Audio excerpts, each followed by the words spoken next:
Neste 22º domingo do tempo comum, somos convidados a refletir sobre a humildade.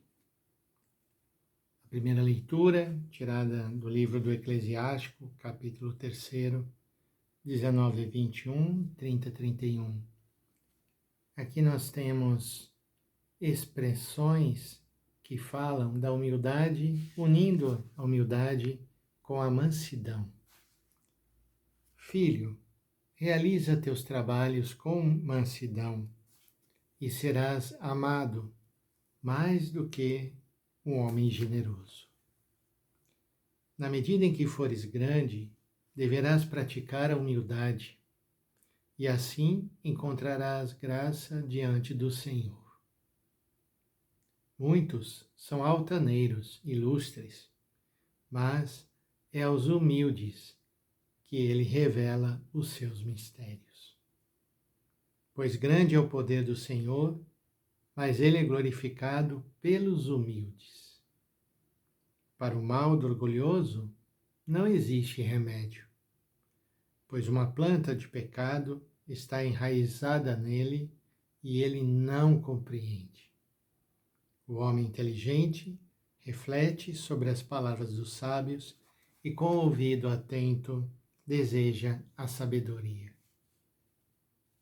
Uma leitura muito bela e que mostra a humildade como contraposta ao orgulho. E quem é orgulhoso não é capaz de compreender, não é capaz de amar, não é capaz de olhar as necessidades do seu irmão. E essa humildade de que fala o Antigo Testamento é a humildade que Jesus assumiu em toda a sua vida.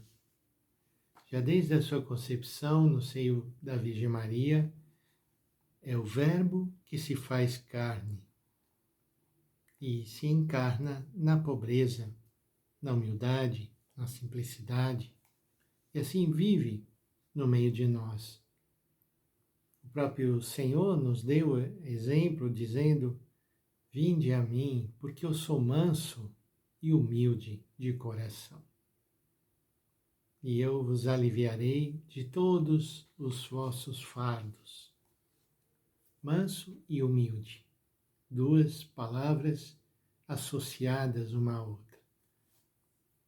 Quem tem um coração manso é uma pessoa humilde.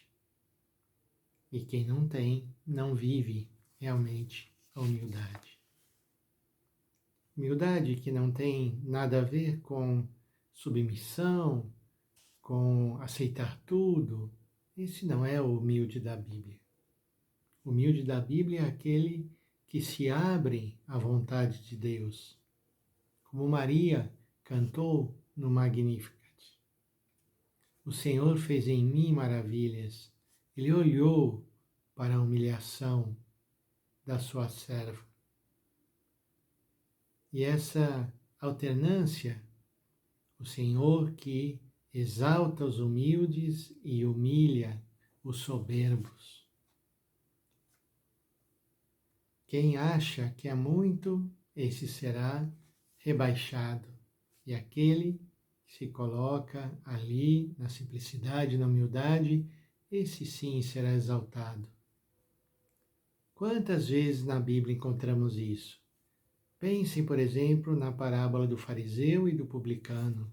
O fariseu todo cheio de si, orgulhoso, e o publicano batendo no peito sem elevar o olhar para Deus, porque sabia que era um pecador. Jesus disse: este publicano saiu do templo justificado e não o fariseu. Porque o Senhor não gosta, não combina com o Senhor o orgulho e a soberba. O Evangelho de hoje, Lucas, capítulo 14, de 7 a 14, mostra Jesus na casa dos fariseus. Jesus conta duas parábolas. Na primeira parábola, ele fala que quando fomos convidados para uma festa de casamento, que não cheguemos e ocupemos os primeiros lugares para não passar vergonha, que chegue alguém mais importante do que nós e nos peçam para ceder aquele lugar.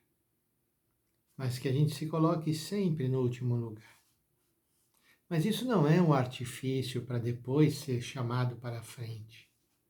Colocar-se no último lugar implica verdadeiramente considerar que os outros vêm antes de mim. E isso não é uma atitude utópica que nunca pode acontecer, porque tantas e tantas pessoas vivem assim o seu dia a dia. Quer um exemplo?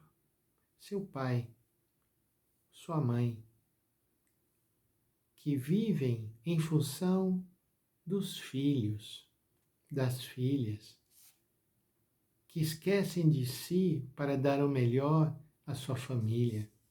Essas pessoas vivem essa atitude.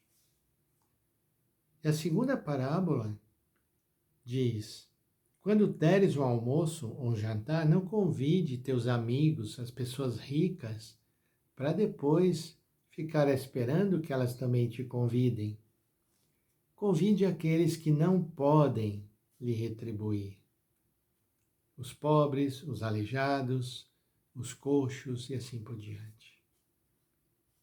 O Senhor está falando aqui da gratidão, fazer as coisas gratuitamente, não fazer com segundas intenções, a transparência.